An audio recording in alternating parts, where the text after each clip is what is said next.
പാലെടുക്കുക. പിന്നെ നിങ്ങൾക്ക് ഇഷ്ടമുള്ള ചായപ്പൊടി, 3/4 ഗ്ലാസ് പാല്, ബാക്കി വെള്ളം ഒഴിച്ചിട്ടുണ്ട്. എന്നിട്ട് അത് തിളപ്പിക്കാൻ വെച്ചു.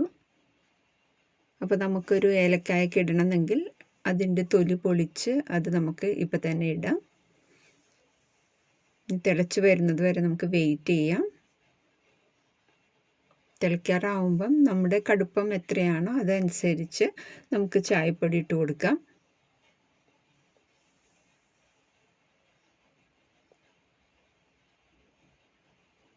കടുപ്പം നല്ലപോലെ വേണമെന്നുള്ളവർക്ക് കുറച്ചും കൂടി ചായപ്പൊടിയാവും. ഞാനിട്ടത് ചെറിയൊരു സ്പൂണിലാണ്.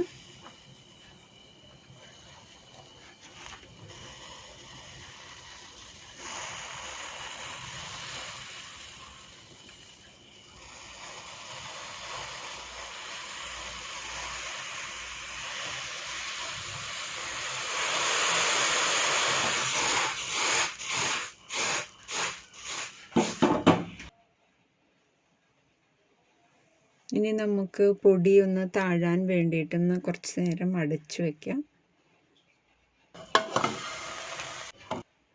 കുറച്ച് കഴിയുമ്പോഴത്തേക്കും ഒന്ന് പൊടിയെല്ലാം അത് ഒരു താഴ്ന്നിട്ടുണ്ടായിരിക്കും. ഇനി നമുക്ക് 2 വലയുള്ള, അതായത് 2 നെറ്റുള്ള 2 ലെയറുള്ള അരിപ്പയിൽ അരിക്കുന്നതാണ് നല്ലത്. ഞാനിതിൽ ഒറ്റ ലെയറുള്ള ഒരു അരിപ്പയാണ് ഞാൻ എടുത്തത്, പക്ഷെ 2 ലെയറുള്ളതാണ് നല്ലത്. അപ്പോൾ നമ്മുടെ ചായ റെഡി ആയിട്ടുണ്ട്. പഞ്ചസാര നിങ്ങളുടെ ആവശ്യത്തിനനുസരിച്ച് ഇട്ട് കൊടുക്കുക. ഇത് ചെറിയൊരു സ്പൂണാണ്. ഞാൻ എനിക്ക് അധികം മധുരം ചായയിൽ വരുന്നത് ഇഷ്ടമല്ല, അതുകൊണ്ടാണ്.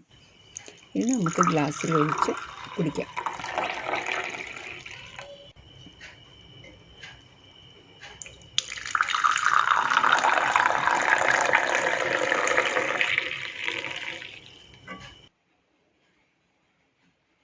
ചായ റെഡി.